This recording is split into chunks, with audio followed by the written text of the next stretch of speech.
السلام عليكم ورحمة الله وبركاته. كسر دواد اللين قمت وهيبتو عاو حنيدين سو قدبينيا 10 كيني لباد oo kamida taxanihi kooraskeenii HTML-ka marka wali waxaan ku jiraa introduction-kii waa 10 keenii labaad wuxuuna ku saabsan yahay 10 keenii labaad editor-iska platform-ka la isticmaalo marka aad rabtid inaad HTML wax ku dhistid marka su'aasha ugu horeysa aan isweydiinaa waxay tahay waa maxay HTML editors waa maxay ama HTML editor muxuu yahay HTML editor waxa weeye waa tool that helps you to edit and create HTML code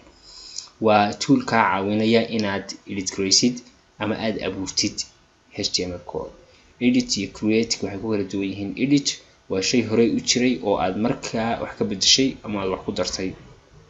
ama ka tirtirtay ama aad wax ku dartay wuxuu isbedel u ku sameysay sidoo kale create waxa la dhahaa waa inaad hadda abuurtid macnaha website cusub inaad abuurtid aad ku abuurtid HTML CSS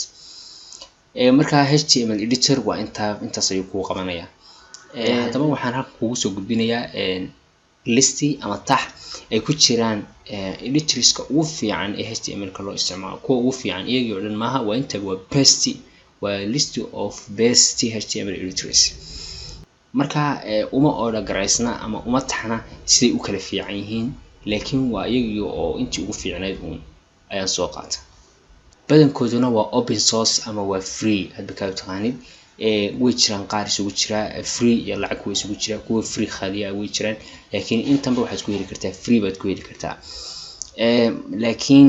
anigu markaan eegay waxa ila fiicnaatay labadaan casaanka idin saaray kalarka casaan idin saaray sublime text iyo brackets labadaas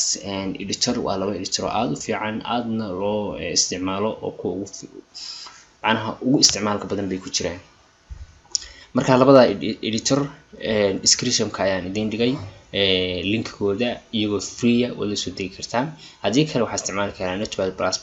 hadadan kuwan oo kale dhan aadan heli karin waxaad isticmaali kartaa Notepad-ka computer-kaaga start button-ka tag Notepad ku qor Notepad-ka laftiisa oo iska isticmaali kartaa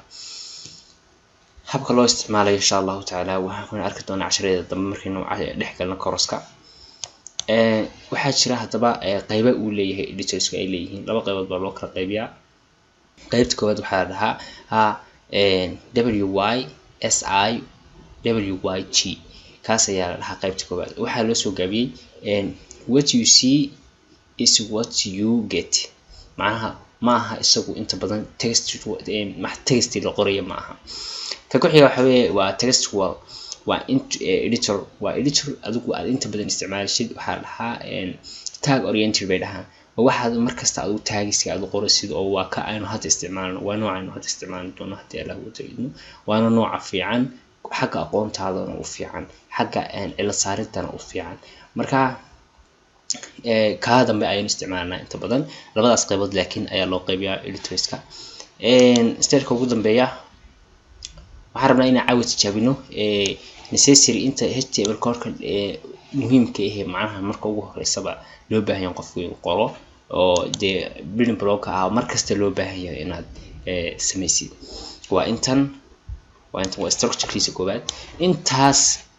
ayuu markasta ahaanayaa gudihiisa wax lagu xidaldarayaa halkan hadda boriga hadaan labadan ka tuuro libaan ka tuuro labadan inta kaliya weeye HTML-ka asaasigiisu waa inta koorkiisa asaasiga borigan dhexdiisa ayaa wax kasta oo website-kaaga ah ay ka soo la dhex gelinaya website-yada dhan aad aragtaan boriga dhexdiisa ay ku jiraan wax ku qoran macnaha boriga dhexdiisa ayaa lagu sameeyaa hagan oo kale waxa ka maqan title ayaa filay adigu waxyaabo yar oo kala dheeriyo ka maqan yihiin laakiin don't worry marka aan ku soo celiyay intan oo kale ayaad markaa qoraysaa markuu biisto waxa tagaysaa editorska markaa waxa loo soo kiciyaa habab kala duwan waxaad awoodi kartaa marka hore inaad samaysatid folder dabeetana aad file-ka ka dhex samaysid waxaad kale awoodi kartaa inaad marka ugu horeysa aad soo kicisid editor-kaaga taas ayaa fudud taas ayaan sameynaa anigu waxaan isticmaalayaa sublime text ayaan soo kicinayaa okay halkan waxba iga furan file baan tagayaa new file baan dhahayaa new file markaan dhaho marka horta marka ugu horeysa waan save gareynayaa markaan page cusub furtay waan save gareynayaa file baan tagayaa save ayaan leeyahay location door ayuu dhahayaa location-ka marka aad rabtid boska aad rabtid aad ku folder-ka aad rabtid aad ku save gareysanaysaa aan desktop ayaan tagayaa desktop waxaan ka tagay halka loo ku qoran tahay dabadeedna waxaan ula baxay waxa loo yaqaano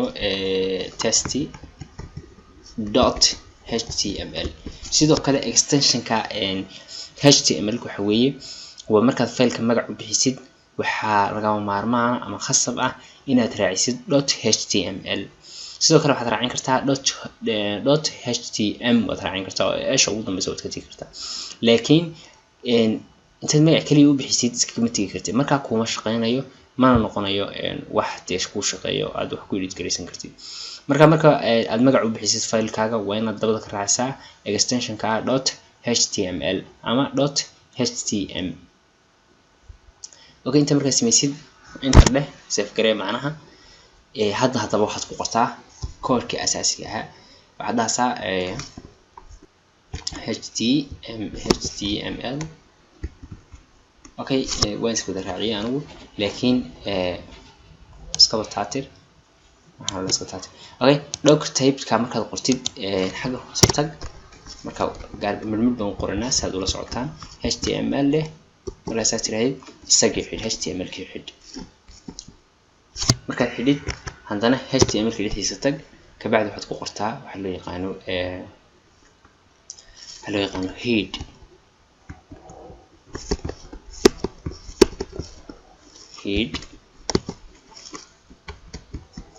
okay headki markaad ku qortid headka dhexdiisa waxaad ku qortaa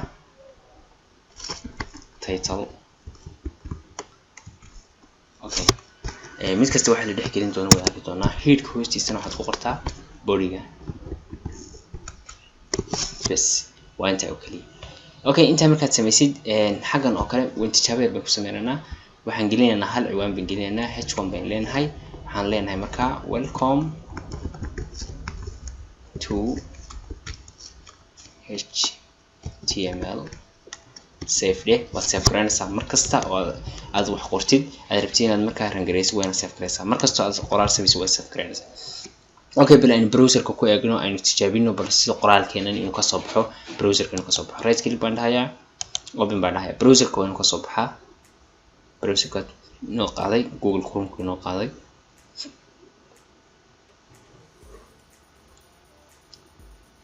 okay waka welcome to html already hada faylkeena wuu shaqeynayaa hadii Allah uu direedmo hadda waxa laga yaabaa inaad caawa qofka ay caawa kale ugu horeyso oo aan hore html u baran hadda kale ugu horeyso waxa laga yaabaa in xogaa ku yara dawqo laakiin hadii Allah uu direedmo casharadeen ayay intuu soo gudageli doonaa video ku xiga laakiin hadda waa iska introduction waa iska hordhac marka aad iyo aad baad mahadsantihiin fadlan channelka subscribe saara videogana like saara hakay ilaabina inaad channelka subscribe saartaan waa codsi aad iyo aad baad mahadsantihiin. Wassalaamu calaykum waraxmatullaahi wabarakaatuh.